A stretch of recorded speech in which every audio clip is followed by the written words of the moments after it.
Hello friends, मैं अजय बिशु हमारे YouTube channel concept nursing classes में आपका बहुत बहुत स्वागत करता हूं। अगर आपने अब तक हमारा चैनल सब्सक्राइब नहीं किया है तो प्लीज़ सब्सक्राइब करें और बेल आइकन को प्रेस करें ताकि आगे आने वाले नोटिफिकेशन आपको मिलते रहें। आज अपन डिस्कस करेंगे, लास्ट क्लास में डिस्कस किया था अपन ने थायराइड डिसऑर्डर हाइपरथायराइडिज्म। आज डिस्कस करेंगे अपन उसका अपोजिट पार्ट हाइपोथायराइडिज्म।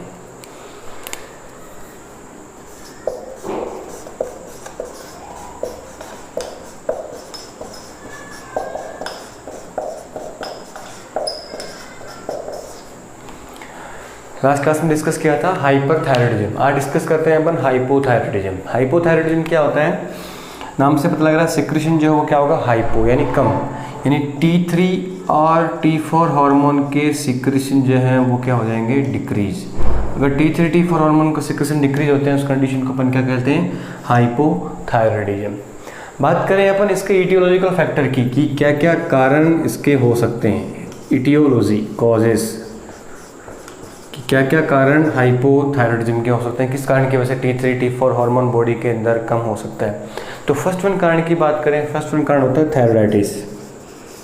थायराइडिस, इसके लिए एक और वर्ड काम में लिया जाता है, हाशीमोटो डिजीज। हाशीमोटोस डिजीज या हाशीमोटो थायराइडिस भी बोलते हैं। तो ये कोज है। इसके अंदर होता क्या है कि ये एक ऑटो इम्यून डिसऑर्डर है।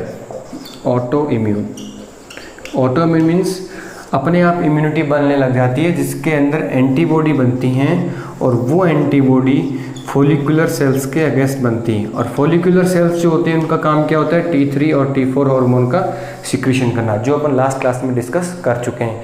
फॉलिकुलर सेल्स के अगेंस्ट एंटीबॉडी बन जाती है और एंटीबॉडी फॉलिकुलर सेल को डिस्ट्रॉय करना स्टार्ट कर देती हैं। डिस्ट्रॉय करने की वजह से T3 T4 हार्मोन का सिक्रीशन जो है वो नहीं हो पाता है। इसके अलावा नेक्स्ट वन में बात करें अपन, नेक्स्ट वन इटियोलॉजी की, थायराइडेक्टमी। थायराइडेक्टमी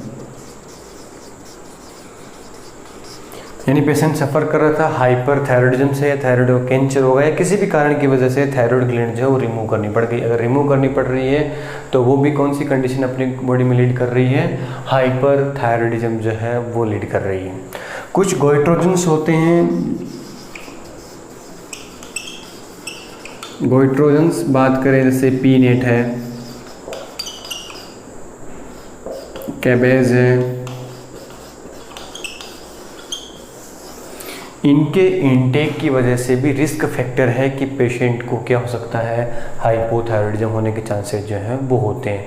तो गोइट्रोजेंस का कम से कम काम में लेना चाहिए, कम से कम इनका यूज़ करना चाहिए। अगर इनका इनटेक जो है वो कंटिन्यूसली ज़्यादा टाइम तक अपन करते हैं तो वो लीड कर सकता है कि पेशेंट को क्या हो जाए, हाइपोथायराइडिज्म हो जाए। इसके अलावा लॉन्ग टर्म तक जो है वो हाइपरथायराइडिज्म का ट्रीटमेंट चल रहा है, यानी पेशेंट को कौन सी ड्रग चल रही हैं, एंटी थायराइड ड्रग जो है वो पेशेंट को चल रही हैं, तो वो भी लीड कर सकते हैं कि पेशेंट को क्या हो जाए, हाइपोथायराइडिज्म हो जाए। तो ये कॉमन इटियोलॉजी है जिसकी वजह से अपने को देखने को मिल सकता है कि पेशेंट किससे सफ़र कर सकता है, हाइपोथायराइडिज्म से सफ़र कर सकता है। अब इसके बाद अब नेक्स्ट में बात करते हैं हाइपोथायराइडिज्म के टाइप की, दो बेसिस पे। फर्स्ट वन टाइप की बात करें तो बायोकेमिकल टाइप्स होते हैं, बायोकेमिकल टाइप्स। तो इसके अंदर क्या होता है, फर्स्ट वन हाइपोथायराइडिज्म होता है प्राइमरी।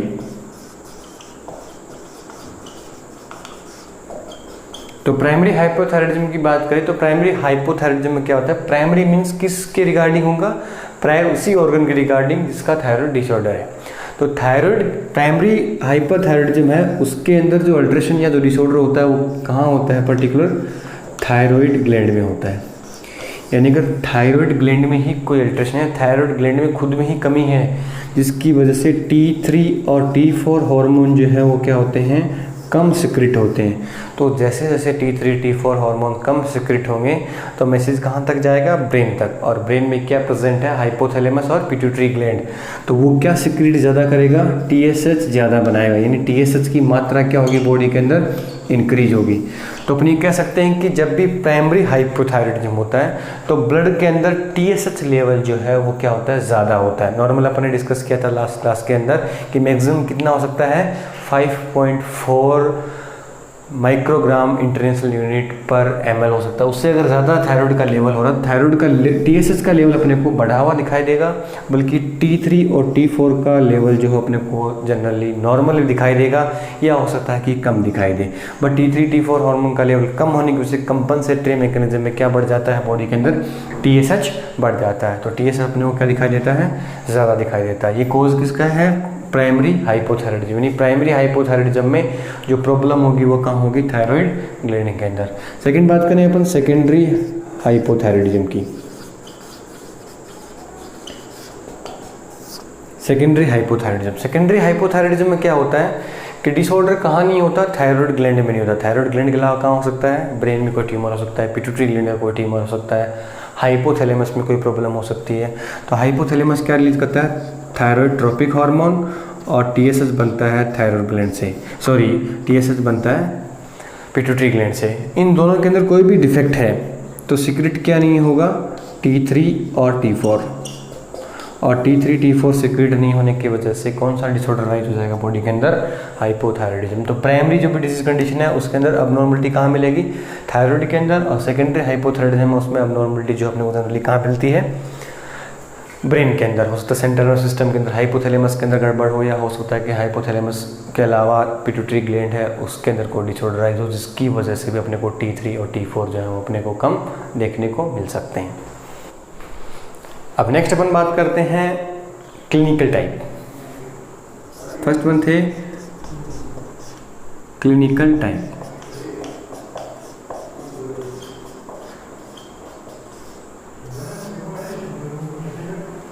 क्लिनिकल टाइप की बात करें अपन तो क्लिनिकल टाइप के अंदर फर्स्ट वन टाइप होता है मिक्सेडीमा, बहुत इंपॉर्टेंट है ये।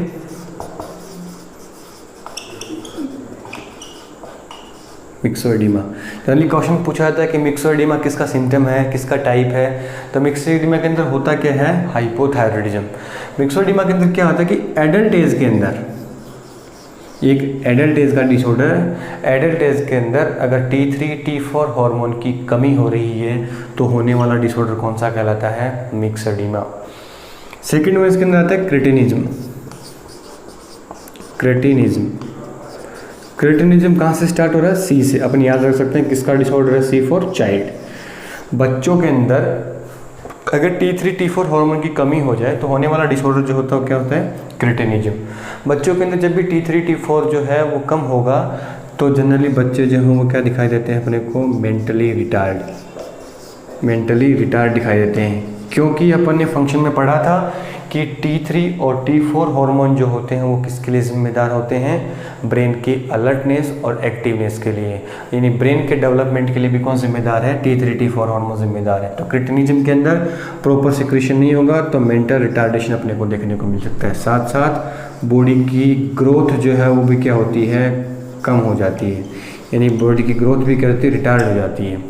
एक डिसऑर्डर और होता है जिसको अपन बोलते हैं ड्वार्फिज्म, जो ग्रोथ हार्मोन का डिसऑर्डर है। ड्वार्फिज्म जो है, ग्रोथ हार्मोन जब भी कम होता है तो एक डिसऑर्डर राइज होता है ड्वार्फिज्म। अपन डिटेल से डिस्कस करेंगे जब भी ग्रोथ हार्मोन को डिसऑर्डर पढ़ेंगे। तो ड्वार्फिज्म क्या होता है कि ग्रोथ हार्मोन जैसे जैसे कम होता है उसकी वजह से भी बॉडी के ऑर्गन के अंदर प्रॉपर डेवलपमेंट नहीं होता, बॉडी की लेंथ हाइट जो है वो प्रॉपर डेवलप नहीं हो पाती है। यहाँ भी क्रेटिनिज्म के अंदर भी बॉडी की प्रॉपर ग्रोथ नहीं हो पाती है, बट दोनों के अंदर एक डिफरेंस है। यहाँ मेंटल जो फंक्शन है उसके ऊपर कोई भी इफेक्ट जो है वो नहीं आता है, बल्कि क्रेटिनिज्म में मेंटल फंक्शन जो है मेंटली क्या हो जाता है, रिटार्ड हो जाता है। ड्वार्फिज्म में जो ग्रोथ होती है या जो ग्रोथ कम होती है वो प्रोपोर्शनली कम होती है। यानी अगर हाथ छोटे होंगे तो पैर भी छोटे होंगे, कहने का मतलब है कि प्रोपोर्शनली ही कम होगी। इसके अंदर अगर ग्रोथ कम होगी तो डिसप्रोपोर्शनली कम होंगी। यानी हो सकता है कि पैरों की हाइट जो है वो नॉर्मल हो जाए, हाथ है वो छोटे रह जाएं, हैंड्स जो हैं उनकी ग्रोथ जो है वो नॉर्मल रहे, पैर जो है वो छोटे रह जाए। इसके अंदर ग्रोथ जो होती है बॉडी कैसी होती है, डिसप्रोपोर्शनली होती है। इसके अंदर ग्रोथ कैसी होती है, प्रोपोर्शनली। इसके अंदर मेंटल फंक्शन के ऊपर कोई भी इफेक्ट है वो नहीं आता है, बल्कि क्रेटिनिज्म के अंदर पेशेंट जो है वो मेंटली रिटार्ड हो जाता है। ठीक है, अब नेक्स्ट अपन बात करते हैं साइन एंड सिम्टम की।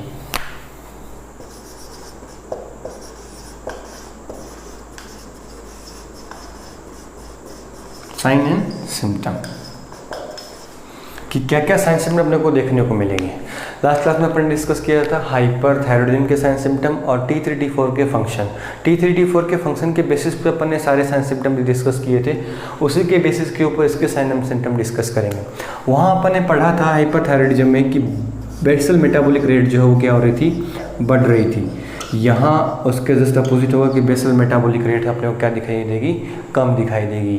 सेकेंड वन अपन ने उसके बाद पढ़ा था कि BMR जब बढ़ती है तो हीट का प्रोडक्शन होता है। यहाँ हीट का प्रोडक्शन नहीं होगा, हीट का प्रोडक्शन होने की वजह से पेशेंट को हीट इंटॉलरेंस हो रहा था। यहाँ जस्ट अपोजिट होगा, पेशेंट को क्या होगा, कोल्ड सेंसिटिविटी या कोल्ड इंटॉलरेंस होगा। यानी पेशेंट जो है वो ठंड को सहन नहीं कर पाएगा, क्योंकि पेशेंट के अंदर क्या नहीं है, बॉडी ऑलरेडी कूल है, बॉडी के अंदर हीट का प्रोडक्शन जो है वो नहीं हो रहा है, क्योंकि BMR एकदम से क्या है, कम है। BMR कम है तो वेट भी पेशेंट का क्या हो रहा है, गेन हो रहा है।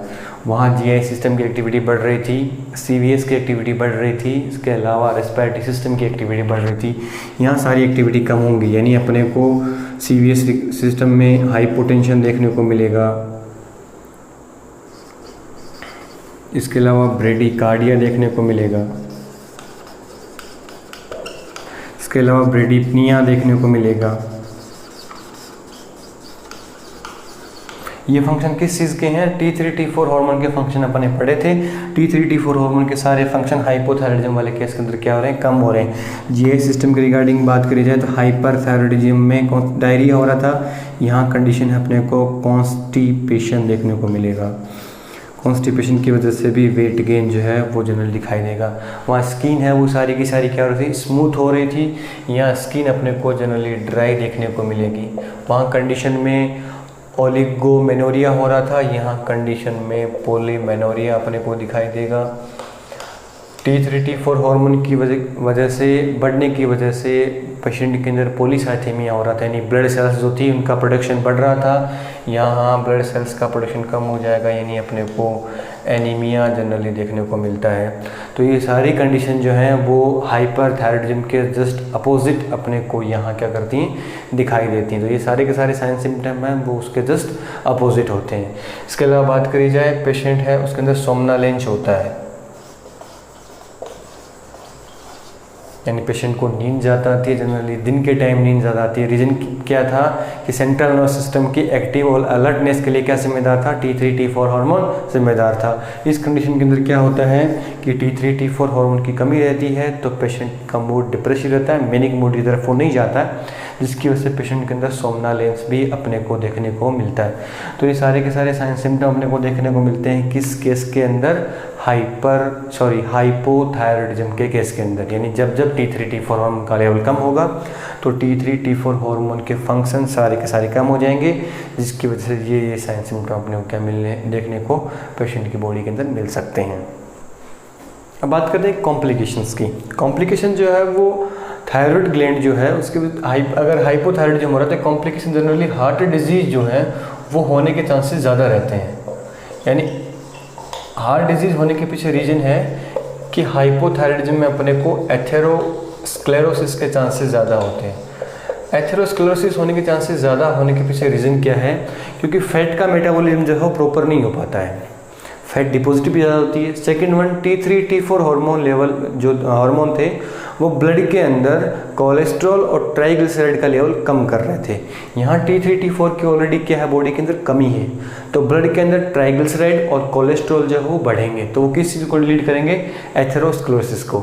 यानी आर्टरी और वेन जो है उनकी नैरोविंग कर देंगे और नैरोविंग होने की वजह से वो हार्ड हो जाएंगे।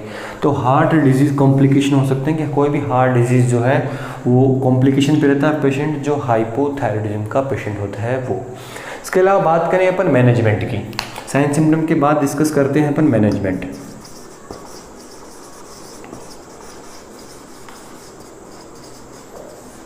तो मैनेजमेंट की बात करी जाए तो थायराइड हाइपोथायरॉयडिज्म था वो हो क्यों हो रहा था, T3 और T4 हार्मोन की कमी की वजह से। तो अपने को देना क्या है, हार्मोन रिप्लेसमेंट थेरेपी है वो देनी है, हार्मोन रिप्लेसमेंट थेरेपी। यानी अपने को बाहर से क्या देना है, T3 T4 हार्मोन देने हैं, टेबलेट फॉर्म में आता है जनरली। और ड्रग ऑफ चॉइस की बात करी जाए, कई बार क्वेश्चन आता है कि हाइपोथायरॉयडिज्म में ड्रग ऑफ चॉइस क्या होती है, तो ड्रग ऑफ चॉइस होती है लिवोथायरोक्सिन। लेवोथायरोक्सिन। लेवोथायरोक्सिन है वो हार्मोन कंटेन करती है कौन कौन सी, T3 और T4 हार्मोन। तो लेवोथायरोक्सिन ड्रग ऑफ चॉइस है, बहुत इंपॉर्टेंट है, 5 स्टार MCQ है कि यहाँ से क्वेश्चन आते हैं कि लेवोथायरोक्सिन ड्रग ऑफ चॉइस है किस केस के अंदर, हाइपोथायरॉयडिज्म।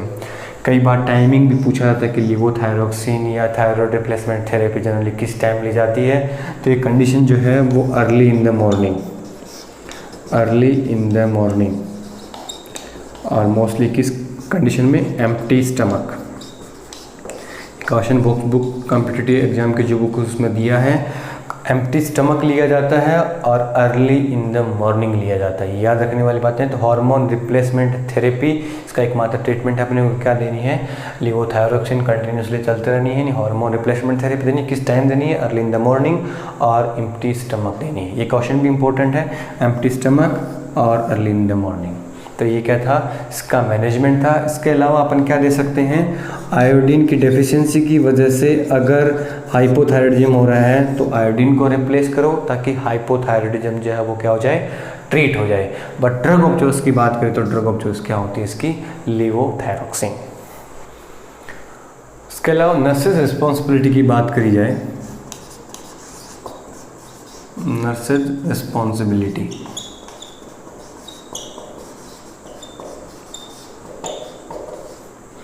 तो पेशेंट को ऑब्जर्व करना है हाइपोथायरॉयडिज्म के साइन के लिए।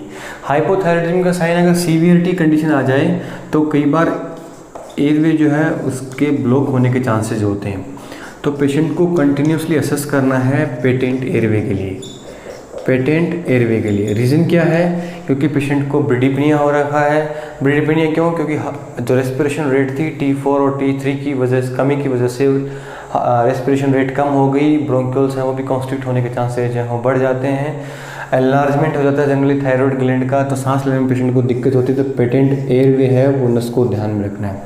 इसके अलावा पेशेंट के साइन सिम्टम में अपन डिस्कस किया कि कोल्ड इंटॉलरेंस होता है, कोल्ड इंटॉलरेंस होता है, इट मीन्स अपन बात कर सकते हैं कि पेशेंट को कैसा इन्वायरमेंट देना है, जनरली हॉट इन्वायरमेंट, यानी टेम्परेचर जो है वो क्या होना चाहिए, ज़्यादा। तो अपन ये बोल सकते हैं कि नर्स की रिस्पॉन्सिबिलिटी होती है कि पेशेंट को वार्म ब्लैंकेट प्रोवाइड करवाए। ये किसकी रिस्पॉन्सिबिलिटी है, नर्स की, कि वार्म ब्लैंकेट में पेशेंट को रखे ताकि पेशेंट को और क्या ना हो, कोल्ड इंटॉलरेंस ना हो। तो ये नर्सेस की रिस्पॉन्सिबिलिटी है कि पेटेंट एयरवे अपने को देखना है और ब्लैंकेट प्रोवाइड करवानी है जिसकी वजह से पेशेंट के बॉडी का टेम्परेचर मेंटेन रहे, पेशेंट को क्या ना हो, कोल्ड इंटॉलरेंस अपने को जनरली देखने को ना मिले। अब हाइपोथायरॉयडिज्म जो है उसका भी कॉम्प्लिकेटिव टाइप होता है मिक्सोडीमा कोमा।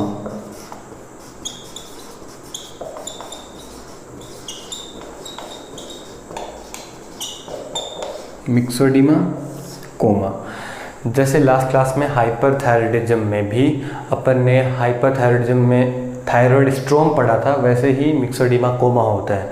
थायराइड स्ट्रोम में अचानक से T3 T4 हार्मोन लेवल क्या हो गया था, ज़्यादा हो गया था। यहाँ क्या होता है, सडनली T3 और T4 का लेवल अचानक से क्या हो जाता है, डिक्रीज हो जाता है। वहाँ साइन सिम्टम आ रहे थे हाइपरथायरॉयडिज्म, टेकिकार्डिया, टेकिपनिया, या साइन सिम्टम जस्ट उल्टे आते हैं, पेशेंट का ब्लड प्रेशर लो हो जाता है, पेशेंट सांस नहीं ले पाता है, हार्ट रेट जो होती है वो भी कम हो जाती है, सांस नहीं लेने की वजह से रेस्पिरेशन रेट भी क्या हो जाती है, ब्रेडिपनिया। तो ब्रेडिपनिया अपने को, ब्रेडिकार्डिया और हाइपोटेंशन अपने को देखने को मिलता है। तो ये साइन जब भी होंगे, ब्रेडिकार्डिया होगा,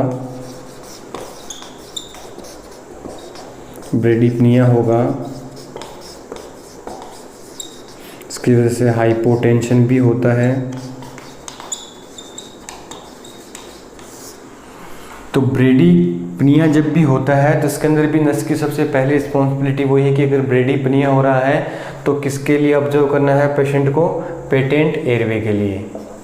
पेटेंट एयरवे ही एक नर्स की प्राइमरी रिस्पॉन्सिबिलिटी है कि एयरवे जो है ब्लॉक ना हो जाए, क्योंकि यहाँ एयरवे ब्लॉक होने के चांसेस मिक्सोडीमा कोमा में सबसे ज़्यादा रहते हैं। ये भी थायराइड स्ट्रोम की तरह एक मेडिकल इमरजेंसी है, सबसे पहले इसको ट्रीट करना है और ट्रीट करने में सबसे पहले अपने को क्या देखना है, पेशेंट का पेटेंट एयरवे देखना। तो एक जनरल कॉम्प्लिकेशन था, क्वेश्चन जनरल यहाँ से नहीं आता, बल्कि मिक्सोडीमा कोमा के अंदर अगर प्राइमरी रिस्पॉन्सिबिलिटी अगर नर्स की पूछी जाए तो क्या चेक करना है अपने को, एयरवे जो है वो चेक करना है। लास्ट एक छोटा सा और टॉपिक है थायराइड ग्लैंड के डिसऑर्डर के अंदर हाइपोथायराइडिज्म के बाद गोइटर, क्योंकि गोइटर जो है वो कॉम्प्लिकेशन ही है हाइपो और हाइपरथायराइडिज्म का। दोनों डिजीज कंडीशन के अपने के अंदर गोइटर देखने को मिलता है। गोइटर जो होता है उसका जनरल मीनिंग होता है एनलार्जमेंट ऑफ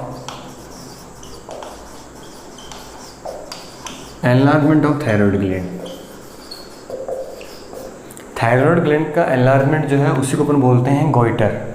गोइटर जो है वो T3 T4 हार्मोन लेवल बढ़ने की वजह से भी हो सकता है और T3 T4 हार्मोन लेवल कम होने की वजह से भी, यानी दोनों एटियोलॉजिकल फैक्टर हैं इसके, हाइपोथायराइडिज्म और हाइपरथायराइडिज्म में अपने को जनरली देखने को मिलता है। होता किसकी वजह से है जनरली, क्वेश्चन यहीं से आएगा, सिर्फ कम्युनिटी बेसिस पे आता है कि किसकी कमी की वजह से गोइटर होता है। उसके लिए याद रखना है अपने को कि आयोडीन की कमी की वजह से गोइटर होता है। तो ट्रीटमेंट भी क्या होगा अपने को, आयोडीन क्या कर दो, रिप्लेसमेंट कर दो, या आयोडीन जिस भी डाइट के अंदर प्रेजेंट है, फॉर एग्जांपल नमक, तो जिस भी डाइट के अंदर आयोडीन प्रेजेंट है वो आयोडीन जो अपने को जनरली देना है। एंडेमिक डाइट गोइटर के ऊपर भी क्वेश्चन आते हैं। एंडेमिक गोइटर मीन्स कुछ पर्टिकुलर एरिया है, जैसे फॉर एग्जांपल हिली एरियाज हैं। तो हिली एरियाज़ के अंदर क्या होता है कि जो मिट्टी होती है, सॉइल होती है, उसके ऊपर से पानी जो है, जब भी बारिश का मौसम होता है उसमें पानी जो नीचे की तरफ आता है, तो मिट्टी जो है वो धूल के नीचे के सरफेस पे या निचले जो सतह है वहाँ आ जाती है, जिसकी वजह से हिली एरियाज़ की जो सॉइल होती है उसके अंदर आयोडीन की क्या होती है, कमी होती है। तो आयोडीन की कमी होने की वजह से भी वो पर्टिकुलर जो कम्युनिटी है उसके अंदर भी क्या देखने को मिल सकता है, अपने को गोइटर देखने को मिल सकता है।